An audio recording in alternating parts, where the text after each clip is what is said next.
बराबर थे। और आज क्या हो गया? 50-1, 70-1। भारत जब आजाद हुआ 1945 और 50 के आसपास रुपए, डॉलर, पाउंड तीनों बराबर थे। अब मैं अगली बात कहना चाहता हूं।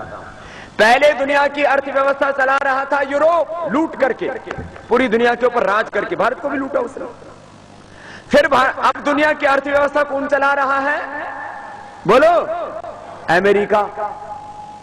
और वो भी अब दरिद्र होता जा रहा है। उसके ऊपर कर्ज है 1055 लाख करोड़ का। सुन लो, तुम मानते हो ना भारत गरीब है, अमेरिका अमीर है। ये अमीर देश की कहानी सुन लो। इसके ऊपर 667 लाख करोड़ रुपए तो विदेशी कर्ज है, और अपने देश के अंदर से इसने 388 लाख करोड़ रुपए ले रखा है। जरा याद तो रख लो। अब तक झूठी झूठी बातें सुनते रहो, सच्ची बात सुन लो। कितना कर्ज ले रखा बाहर के देशों से अमेरिका ने? 667 लाख करोड़। बोलो तो सही। और अंदर से कर्ज ले रखा है 388 लाख करोड़। कितना? और दोनों को जमा कर दो तो जाते 1055 लाख करोड़। कितना? और ये 10 पीढ़ी अमेरिका की आए तो भी ये ऋण नहीं चुकाया जा सकता उनसे। तो अभी तक हमें क्या पढ़ाया गया, क्या बताया गया? दुनिया का सबसे अमीर देश अमेरिका। आज मैं आपको पढ़ा रहा हूं दुनिया का सबसे दरिद्र देश अमेरिका। और भारत के बारे में हमको क्या पढ़ाया गया? दुनिया का सबसे गरीब देश भारत। लेकिन इसको गरीब कैसे बनाया? 1% अमीर लोगों ने 99% लोगों के हक को कहीं छीन लिया। कितने प्रतिशत लोगों ने? तो 99% लोग गरीब हो गए।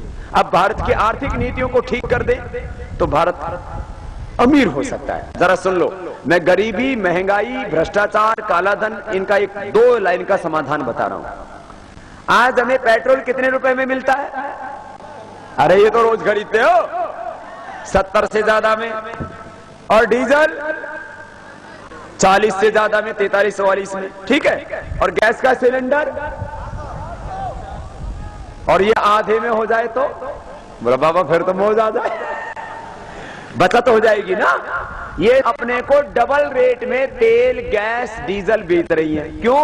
बोले हिंदुस्तान के लोगों के पास पैसा हो जाएगा तो ये मजबूत हो जाएंगे, हमको दरिद्र रखना चाहते हैं। सुन लो जरा, गैस का, डीजल का, पेट्रोल का एक्चुअल भाव इससे आधा है जितने में अपने को मिल रहा है। तो आधे क्या है?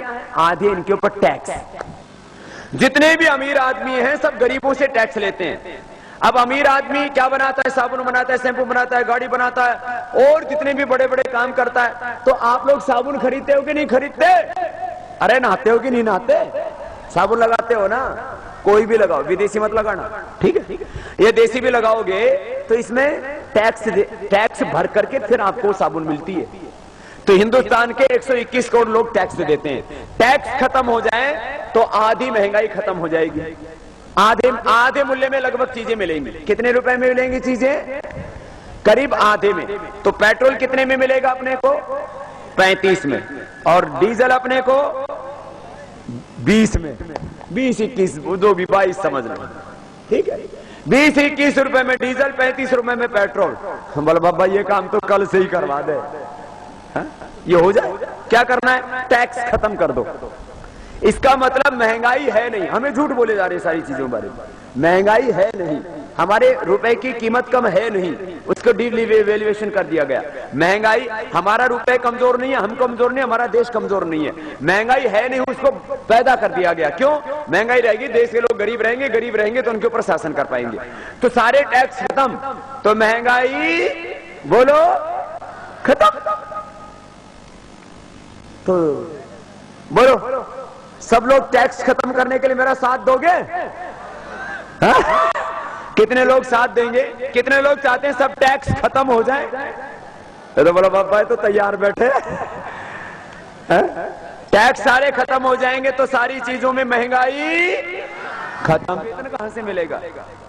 ये पुलिस को तनख्वाह कहां से मिलेगी? आर्मी को तनख्वाह कहां से मिलेगी? टीचरों को तनख्वाह कहां से मिलेगी? इसके लिए ट्रांजैक्शन टैक्स एक बस। ठीक है? बड़ा पैसा खत्म, टैक्स सारे खत्म। हमें कहीं पूंजी की जरूरत नहीं पड़ेगी। करीब 100 लाख करोड़ रुपए तो हिंदुस्तान से मिल जाएंगे। कितने? अरे जोर से तो बोलो। 100 लाख करोड़ रुपए से ज्यादा ब्लैक मनी हिंदुस्तान में है। हमें किसी दूसरे देश की ना पूंजी की आवश्यकता है, ना हमें किसी, जिसको इन्वेस्टमेंट बोलते हैं, एफडीआई बोलते हैं, ना हमें किसी दूसरे देश की तकनीकी की आवश्यकता है। और यदि 1% कहीं से लेनी भी पड़ती है तो उनको तो वो तकनीकी बेचना तो उनकी मजबूरी है। सुन लो जरा, हिंदुस्तान दुनिया का सबसे महान मुल्क है। ये मैं आपसे बात बताना चाहता था। इतनी देर मैंने आपको थोड़ा अर्थशास्त्र बताया। यदि हम अपनी आर्थिक नीतियों को ठीक कर लें, सब टैक्सेशन खत्म कर दें, ओनली ट्रांजैक्शन टैक्स, और बड़े नोट खत्म कर दें, तो महंगाई, काला धन, भ्रष्टाचार, ये सारे काले धंधे खत्म हो जाएंगे। नोट में खोट है, छोटा नोट होना चाहिए, और बड़े लोगों को काम करने के लिए बैंक से ट्रांजैक्शन टैक्स से अपना हिंदुस्तान बहुत अच्छा चलेगा। और यदि भारत इस नीति को लागू करता है तो आने वाले 10, 15, 20, 25 वर्षों में रुपए की कीमत सबसे अधिक होगी और डॉलर और पौंड औंधे मुंह गिरेंगे और भारत विश्व का आर्थिक दृष्टि से नेतृत्व करेगा। ऐसा अपने को भारत है। तब लोग रुपए कमाने के लिए भारत की ओर आएंगे। हम डॉलर और पौंड के चक्कर में दुनिया के पीछे नहीं भागेंगे। ये तो बात थी अर्थशास्त्र की। ऐसा भारत बनाना है, और इससे भ्रष्टाचार भी 99% खत्म हो जाएगा। अच्छा, आज रिश्वत देते और लेते हैं तो चेक में, ड्राफ्ट में लेते हैं क्या? चेक ड्राफ्ट में लेंगे तो पकड़े जाएंगे। किस में लेते हैं साहब? और कैश में छोटा नोट लेते हैं कि बड़ा? क्योंकि बड़ा लेंगे तो पकड़ा नहीं जाएगा, थोड़ी में आ जाता है। और 10-20 का नोट लेंगे, 1 लाख लेंगे तो बोरी भर के लेंगे। कौन ऑफिस में ले लेगा, कौन छिपा लेगा? और 1 करोड़ लेंगे तो ट्रक भर के लेना पड़ेगा, छिपाना मुश्किल हो जाएगा। आदमी साइकिल को, सुई को तो छिपा सकता है, लेकिन हाथी और हवाई जहाज को छुपा नहीं सकता। खैर, ये बात तो अर्थशास्त्र की। अब शरीर शास्त्र की बात करता हूं। पूरा देश 2 ही चीजों से परेशान है, एक तो गलत व्यवस्था और एक अपनी बीमारी और अपनी बुरी आदत। ठीक है? अच्छा, आदत अच्छी कैसे करें? जैसे मैं देखता हूं सड़क के किनारे किनारे जहां से भी मैं गुजर रहा हूं, हजारों लोगों की आस्था को मैं दोनों अपने आगे पीछे दाएं बाएं देखता हूं, लेकिन सबके मुंह में क्या है? गुटखा, तंबाकू, मसाला, और जोर से बोलेंगे बाबा राम राम, जय सिया राम, और भी नमस्ते बोलेंगे।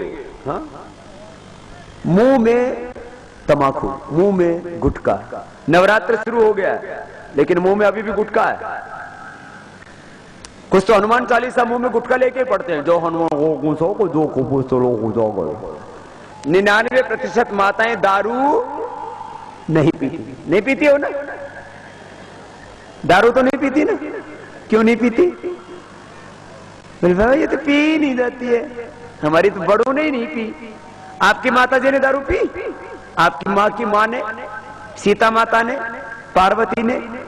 अच्छा बताओ, ये तो सीता जी का कुनबा है, सीता, पार्वती, लक्ष्मी, सरस्वती का। ये कुनबा तो ठीक है। इधर राम जी के कुनबे की खबर ले लें। माता जी तो ठीक है, ये बापू में गड़बड़ हो रखी है। राम जी बीड़ी पीते थे, हनुमान जी गुटखा खाते थे, भगवान कृष्ण जी दारू पीते थे। हनुमान जी ने जब किष्किंधा से छलांग लगाई, इधर से टेक ऑफ किया और लैंड किया जा करके कहा? लंका में। तो कोका कोला पी के किया, बोर्नविटा खाया था, कॉम्प्लोन। हनुमान क्या थे? योगी। हनुमान क्या थे? पवन सुत हनुमान। प्राणायाम करते थे, एक प्राणायाम भरा उड़ गए। योगी थे वो, प्राण विद्या जानते थे। भगवान शिव क्या थे? योगी। भगवान कृष्ण क्या थे? भगवान शिव कहां पैदा हुए? भूल ही गए तुम लोग तो। हिमालय में जाके तो तब किया। अरे काशी भगवान विश्वनाथ की धरती है, काशी। और भगवान राम का कहां जन्म हुआ? और भगवान कृष्ण का? और ये तीनों कहां है? उत्तर प्रदेश। इसलिए उत्तर प्रदेश से इस देश की पहचान है, इस देश के धर्म की, संस्कृति की पहचान है, भारत की पहचान है। उत्तर प्रदेश से ये देश है।